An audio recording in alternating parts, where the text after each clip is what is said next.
राम राम मित्रांनो, आता आम्ही चाललोत मामाकडे. कारण मामाला खूप दिवस झाले भेटलो नाहीत. आता सगळीच आम्ही फॅमिली आमच्या मामाकडे चालवत. कुठे चाललो तुला? आपल्या दीदीकडे. आता यांना सगळ्यांनाच वाढणार तिथं काजळ्याला. आणि सगळ्यांना सोडून मी आपलं सरळ धाराशिवकडे निघालो. धाराशिवला जाता जाता एक सुतमिल आहे, तिथं लय फेमस होती बरं का सुतमिल. आता ती बंद पडली काय कारणानं. सरळ मी आपल्या धाराशिवला निघालो. धाराशिवला गेल्या आपल्या छत्रपती शिवाजी महाराजांचं दर्शन घेतल्याशिवाय आपली गाडी पुढे जाणार नाही. सरळ आमची गाडी लगेच मग मच्छी मार्केटमध्ये गेली. मच्छी मार्केटमध्ये गेल्या काय 10 किलो मासे घेतले होते, कारण आपल्या मित्राची मच्छी मार्केट होती, त्यामुळे टेन्शन नव्हतं. रूम फिम केली होती मित्रांना भेटण्यासाठी. 10-11 वर्षानंतर आम्ही सगळेजण एकत्र भेटणार होतो. मनात खूपच आनंद होता. अजून मित्र काही येणार होते बरं का.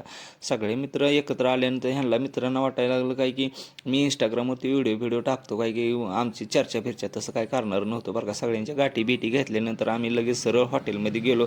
मच्छी केली होती. आपला हात बसतोय काय होय. मग आमच्या गोरेसाहेबांसोबत थोडा एक व्हिडिओ काढला. ते असतात कोर्टामध्ये काय काम पडलं तर जावं बरं का. आणि तिथून आम्ही आमच्या गेलो प्राचार्य साहेबांना भेटायला. आज पण प्राचार्य साहेबांची तल्लक बुद्धी, सगळ्यांची नाव व्यवस्थित सांगितले बरं का. एवढी तल्लक बुद्धी. तिथून आम्ही प्राचार्य साहेबांना भेटून आमची तडफदार आणि हसरे चेहरे म्हणजे रितेश जाधव सरांना भेटून एवढं बरं वाटलं की तिथं टाईम घालून आमचाच ग्रुपमधला एक मित्र म्हणजे सचिन लोंढे एवढ्या मोठ्या आजारातून बरा झाला. आई भावानी नेहमी त्याच्या पाठीशी राहो हीच ईश्वरचरणी प्रार्थना. आणि आमचा ग्रुप कसा होता तुम्ही कमेंट करून नक्की सांगा.